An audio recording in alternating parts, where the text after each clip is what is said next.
2021 में अफ़गानिस्तान में अबूरी हुकूमत के क़याम के बाद हमें यह कभी उम्मीद थी कि अफ़गानिस्तान में देरपा अमन कायम होगा। पाकिस्तान मुखालिफ ग्रुपों खुसूसन तहरीक तालिबान पाकिस्तान के ख़िलाफ़ सख्त कार्रवाई अमल में लाई जाएगी और इनको अफ़गानिस्तान की सरज़मीन पाकिस्तान के ख़िलाफ़ इस्तेमाल करने की इजाज़त हरगिज़ नहीं दी जाएगी। लेकिन बदकिस्मती से अबूरी अफ़गान हुकूमत के क़याम के बाद से पाकिस्तान में दहशतगर्दी के वाक़यात में 60% और ख़ुदकुश हमलों में 500% इजाफ़ा हुआ है। अफगान हुकूमत TTP या पाकिस्तान में से एक को चुन ले। 2 साल में अफगानिस्तान से दहशतगर्द कार्रवाइयों में इजाफा हुआ। अफगान हुकूमत कलअदम TTP के खिलाफ कार्रवाई करे। निगरान वज़ीर आज़म अनवारुल हक काकड़ का पॉलिसी बयान। मतलूब दहशतगर्दों को पाकिस्तान के हवाले करने का मुतालबा। कहा बदअमनी में बड़ा किरदार गैर कानूनी तारकीन वतन का है। इल्जाम तराशी ने पाकिस्तानी गैर अवाम के जज्बात को ठेस पहुंचा। 35,000 अफराद, 50,000 अफराद हाईली ट्रेंड है, नॉन ट्रेंड है। इनमें से कोई नॉन डॉक्यूमेंटेड नहीं है। ये वो लोग हैं जो कि तालिबान के टेक ओवर के बाद अफ़गानिस्तान छोड़कर आ गए और बहुत ज़्यादा इम्कानात इस बात के हैं कि अगर उनको वापस भेजा जाएगा तो उनकी जानों को ख़तरा है। पाकिस्तान पर किसी किस्म का दबाव नहीं। पाकिस्तान ना किसी का दबाव लेता है ना लेगा। निगरान वज़ीर आज़म अनवारुल हक काकड़ का दो टोक मौक़िफ़। कहा किसी भी मुल्क का सफ़ीर मुझसे कोई मुतालिबा नहीं कर सकता। अमरीकी इनखला के बाद पाकिस्तान में मुकीम अमरीकी और अफ़गान शहरियों में से कोई गैर रजिस्टर्ड नहीं। इन लोगों को अफ़गानिस्तान भेजा गया तो इनकी जान को ख़तरा है। जिन ममालिक के साथ इन लोगों ने अफ़गानिस्तान में काम किया वो इन्हें ले जाएंगे।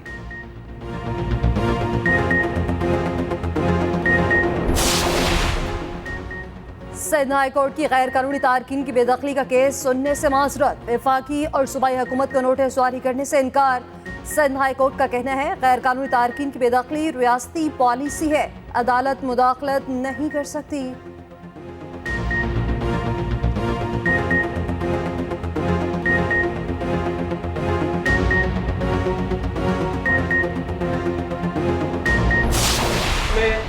अपने शहीद वालिद और बाकी शोहदा के हवाले से मेरा दिल खून के आंसू रोता है कि जब आज मुझे पता चला कि शोहदा के खून से इस मुल्क में गद्दारी होने जा रहा है।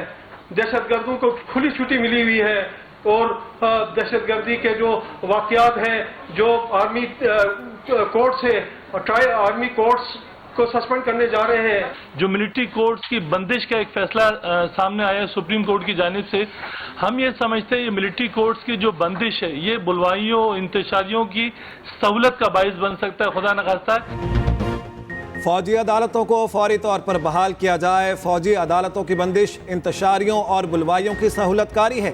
दहशतगर्दी के खिलाफ जंग में शहीद होने वालों के अहले खाना की न्यूज़ कॉन्फ्रेंस। कहा अदालती फैसले से हमारे जख्मों पर नमक पाशी ना की जाए। दहशतगर्दों को कोई रियायत नहीं मिलनी चाहिए।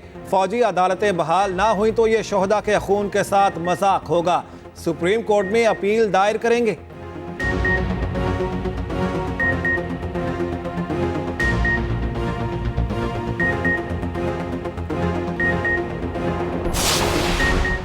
सुप्रीम कोर्ट ने lieutenant general retired Faiz Hamid के खिलाफ जमीन पर कब्जे की दरख्वास्त निपटा दी। अदालत ने कहा दरख्वास्त गुजार चाहे तो वजारत दिफा सिविल या क्रिमिनल कोर्ट से रुजू कर सकता है। जस्टिस अमीनुद्दीन ने रिमार्क्स दिए कि किसी रिटायर्ड फौजी अफसर के खिलाफ कार्रवाई के लिए उसका अपना इदारा भी मौजूद है। इल्जामात साबित हो जाए तो रिटायर्ड अफसर को नौकरी पर बहाल करके कोर्ट मार्शल भी हो सकता है।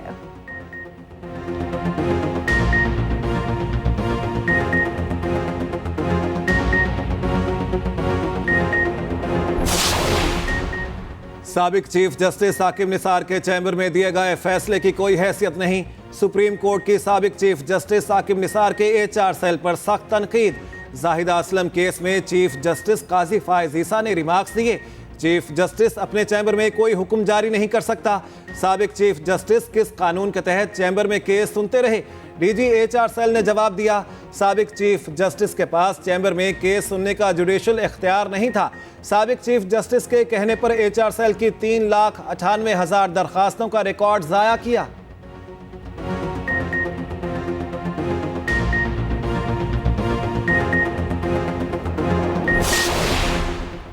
हमवार सियासी मैदान से मुतालिक PTI के खदशात पर गौर करें। सदर आरिफ अलवी ने निगरान वज़ीर आज़म अनवारुल हक काकड़ को खत लिख दिया। कहा, निगरान हुकूमत का तमाम सियासी जमातों को हमवार पैदान फराहम करना बेहद अहम है। तमाम सियासी जमातों और रहनुमाओं को इलेक्शन में हिस्सा लेने का हक है। जमहूरियत ही पाकिस्तान के अवाम और रियासत के लिए आगे बढ़ने का मुनासिब रास्ता है। असदाना, मुनसिफाना और मुस्तनद इलेक्शन पर पूरे पाकिस्तान में इत्तफाक है। निगरान वज़ीर आज़म हुकूमत के सरबराह होने के नाते इन मामलात पर गौर करें।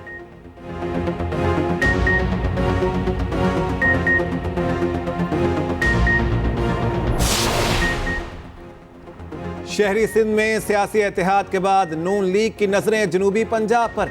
गवर्नर हाउस पंजाब में नून लीग की तवील सियासी बैठक। नवाज शरीफ, शहबाज शरीफ और मरियम नवाज की गवर्नर पंजाब से मुलाकात। पार्टी को जनूबी पंजाब में मजीद मुनज़्ज़म करने की हिदायत। वोट बैंक बढ़ाने के लिए अमायदीन से राब्ते बढ़ाने का फैसला। नवाज शरीफ अगले हफ्ते बलोचिस्तान का दौरा करेंगे। नून लीग और BAP के दरमियान सीट एडजस्टमेंट के मुआहदे का इम्कान। नवाज शरीफ बलोचिस्तान में पार्टी की नई तंजीम से भी मुलाकात करेंगे।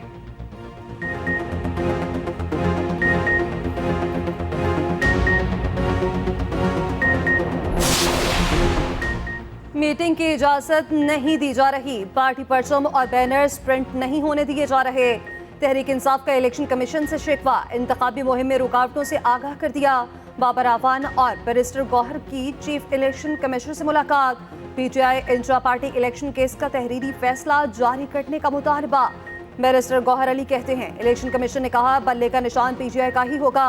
कोई चेयरमैन माइनस नहीं होगा। जो चेयरमैन PTI हैं वो रहेंगे।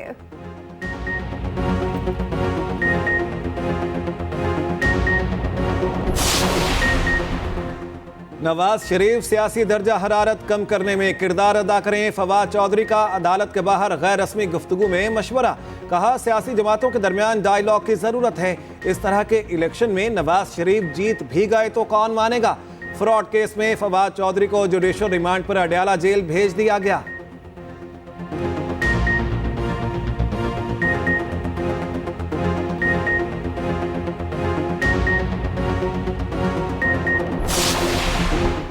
PTI ने 9 मई को इंतशार की बहुत सी हदें पार की। चेयरमैन PTI ने इदारों को निशाना बनाया। भाई को भाई से लड़ाने की सियासत की। रहनुमा पीपल्स पार्टी शाह से अमेरिकी न्यूज कॉन्फ्रेंस। कहा, लोगों को मारने और जलाने की तरकीब देना जमहूरियत नहीं।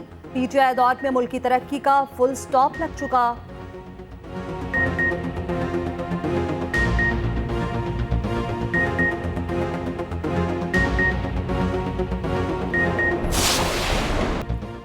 गाजा में सेहूनी सफाकियत जारी। इसराइली फौज के बरी, बहरी और फजाई हमले। 24 घंटे में 300 से जायद फलस्तीनी शहीद। 78 खवातीन और 139 बच्चों की जिंदगियां छीन ली। हर घंटे में 5 खवातीन और 6 बच्चे शहीद होने लगे। शोहदा की मजमूई तादाद 10,328 तक जा पहुंची। इसराइली हमलों का हदफ वस्ती इलाका और अल-शतीक कैंप बना। मशरकी इलाके शुजाया में घरों पर बमबारी। मुतादिद फ़लस्तीनियों के शहीद और ज़ख्मी होने की इतलात। 2 ट्रकों को नुकसान पहुंचा। गाजा के 50% अस्पताल बंद। 62% तिबी मराकज़ ईंधन ख़त्म होने पर खिदमात फराहम करने से कासिर।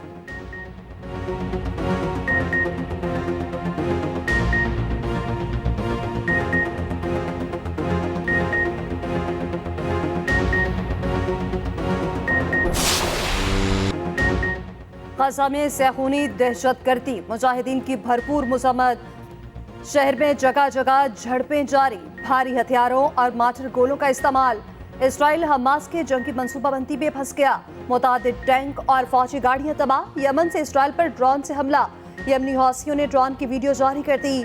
फौजी तर्जुमान के मुताबिक हमले में इसराइल की हमास तंसीबात हदफ थी। चंद घंटों में ड्रोन्स की खेप फायर की गई। निशाना बनाए गए मकामात पर नकलो हरकत मुअत्तल। ग्रुप का इसराइली हमले बंद होने तक मजीद फौजी कार्रवाई का ऐलान। गाजा के लिए जो कुछ भी किया जाए कम होगा। फलस्तीनियों की इमदाद पर वज़ीर आज़म मुतमईन ना हो सके। अनवारुल हक काकड़ ने कहा, सदियों तक इसराइल जैसा जुल्म किसी ने नहीं किया। 1.5 अरब मुसलमान इमदाद से मुतमईन नहीं। खवातीन और बच्चों पर हमले जारी हैं। जंगबंदी के लिए सऊदी अरब के साथ सेशन का इनेकाद किया जाएगा।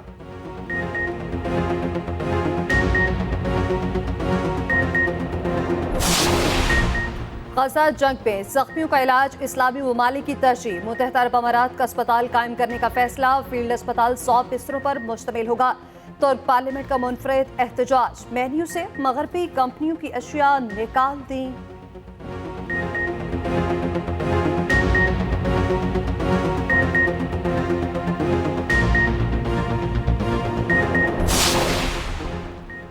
साइफर केस में फर्द जुर्म की कार्रवाई सुप्रीम कोर्ट में चैलेंज। चेयरमैन पीटीआई की ट्रायल कोर्ट की कार्रवाई के खिलाफ दरखास्त दायर। इस्तेदा की इस्लामाबाद हाई कोर्ट का 26 अक्टूबर का हुक्मनामा कलअदम करार दिया जाए। अदालत स्पेशल कोर्ट का फर्द जुर्म आयद करने का हुक्मनामा खिलाफ कानून करार दे।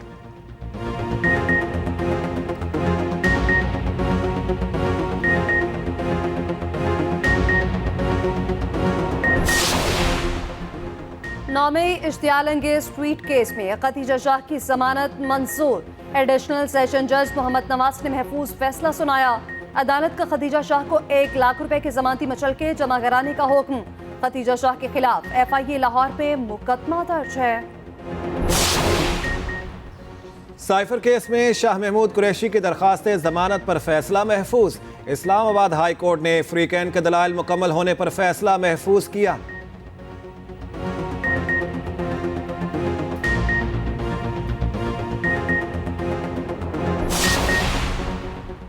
IMF जायजा मिशन वफ्द और मुआशी टीम के दरमियान अहम मीटिंग। हुकूमती गारंटीज, मरकजी बैंक से कर्ज और बैरूनी अदायगियों से मुतालिक जायजा। वजारत खजाना हुकाम की IMF मिशन को मुज़ाकरात के दौरान ब्रीफिंग। ज़रात के मुताबिक हुकूमती गारंटियों की बोझ में बड़ी कमी। 4038 अरब रुपए से कम होकर 3852 अरब हो गया। हुकूमती गारंटियों में 232 अरब रुपए की कमी हुई। सितंबर 2023 तक हुकूमती गारंटियों का बोझ 4000 अरब रुपए तक महदूद करना हदफ था। मुआशी टीम ने बताया बैरूनी कर्ज की अदायगियां बर वक्त जारी। अदायगियों में ताखीर नहीं की गई।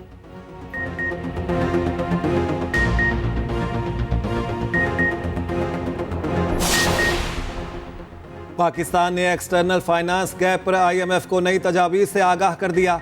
वजारत खजाना ज़राए के मुताबिक निगरान हुकूमत को रवा माली साल गैर मुल्की सरमायाकारी में बड़े इजाफे की उम्मीदें। एक्सटर्नल फाइनेंस गैप को बराह रास्त गैर मुल्की सरमायाकारी से पूरा किया जाएगा। सऊदी अरब, मुत्तहिदा अरब अमारात और कतर की पाकिस्तान में सरमायाकारी में गहरी दिलचस्पी। अरब ममालिक तवानाई, एविएशन, मादनियात और ज़राअत के शोबों में सरमायाकारी करेंगे। इस्लामाबाद एयरपोर्ट की आउटसोर्सिंग रवा होने का इम्कान। IMF ने खुसूसी सरमायाकारी सहूलत कौंसिल पर वजारत खजाना से ब्रीफिंग मांग ली।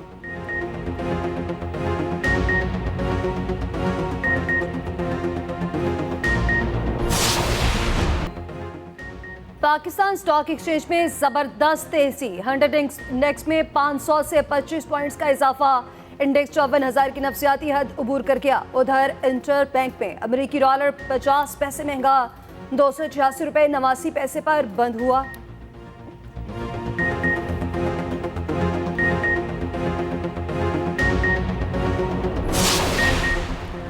लाहौर समेत पंजाब के 8 अजला में 10 नवंबर की आम तातील होगी। नोटिफिकेशन जारी। लाहौर, कसूर, गुजरांवाला, सियालकोट, शेखुपुरा, ननकाना साहिब, हाफिजाबाद और नारोवाल शामिल। 10 नवंबर को तमाम तालीमी इदारे और सरकारी और निजी दफातर बंद रहेंगे। निगरान वज़ीर आला पंजाब मोहसिन नकवी कहते हैं स्मॉग के हवाले से अगले 4 रोज़ बहुत अहम हैं। स्मॉग से मुतालिक जुमे को सख्ती करेंगे।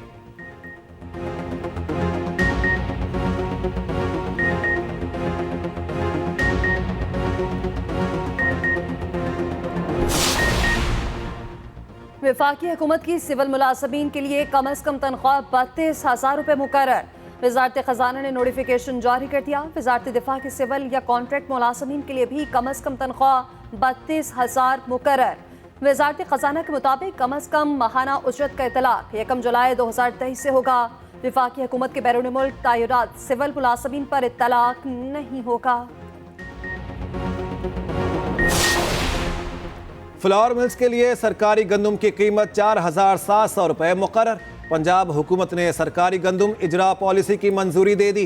10 किलो सरकारी आटे का थैला 1375 रुपए में फरोख्त होगा। ओपन मार्केट में 10 किलो आटे का थैला 1,450 रुपए का मिलेगा। हुकूमती फैसले के बाद अवाम को आटा 100 रुपए सस्ता मिलेगा। उधर गन्ने की इमदादी कीमत पर किसानों और हुकूमत के दरमियान डेडलॉक बरकरार। किसान 425 और हुकूमत 375 रुपए फी मन मुकर्रर करने की ख्वाह। इंग्लैंड का नीदरलैंड्स को 340 रन का हदफ। बेन स्टोक 108 रन बनाकर नुमाया रहे। डेविड मिलान 87 और क्रिस वोक्स ने 51 रन बनाए। नीदरलैंड्स के हदफ के ताक़ुब में बैटिंग जारी।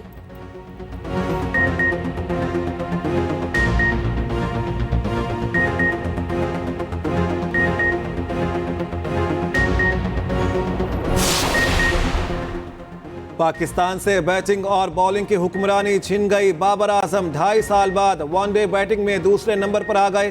भारतीय बल्लेबाज शुभमन गिल ने पहली पोजीशन पर कब्जा कर लिया। बॉलिंग रैंकिंग में शाहीन आफरीदी पहली से 5वीं पोजीशन पर पहुंच गए। भारतीय बॉलर मोहम्मद सिराज पहले नंबर पर आ गए।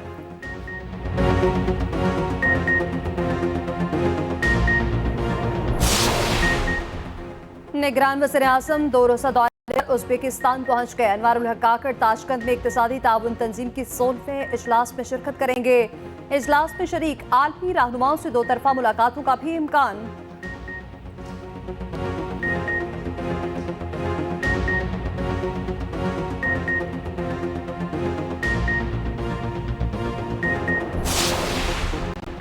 गैर कानूनी तारकीन का इनखला जारी। तोरखम और चमन बॉर्डर पर रोजाना हजारों गैर मुल्की वापस जाने लगे। गुज़िश्ता रोज 5085 अफगान बाशिंदे अपने वतन चले गए।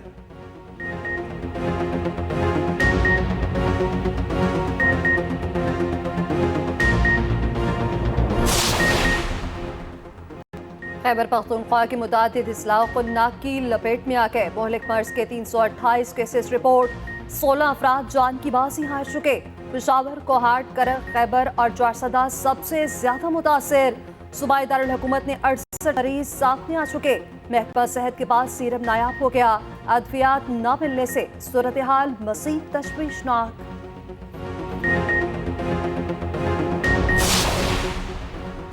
कोयटा में कोंगो का कोई भी नया मरीज सामने न आया। मुतासरा मरीजों की तादाद 46 हो गई। वायरस 2 मरीजों की जानें ले गया। कोंगो वायरस क्या है और ये कैसे फैलता है, खुसूसी रिपोर्ट इसी बुलेटिन का हिस्सा।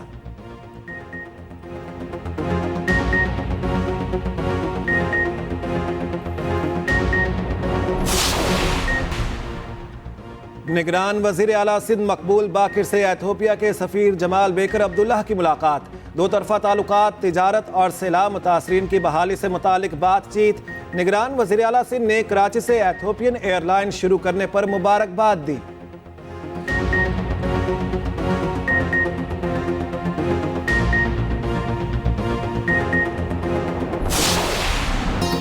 और मुनफरिद उसलूब और धीमे लहजे के शायर जॉन एलिया की आज 21वीं बरसी। उर्दू अदब को एक नई जह से रोशनास कराया।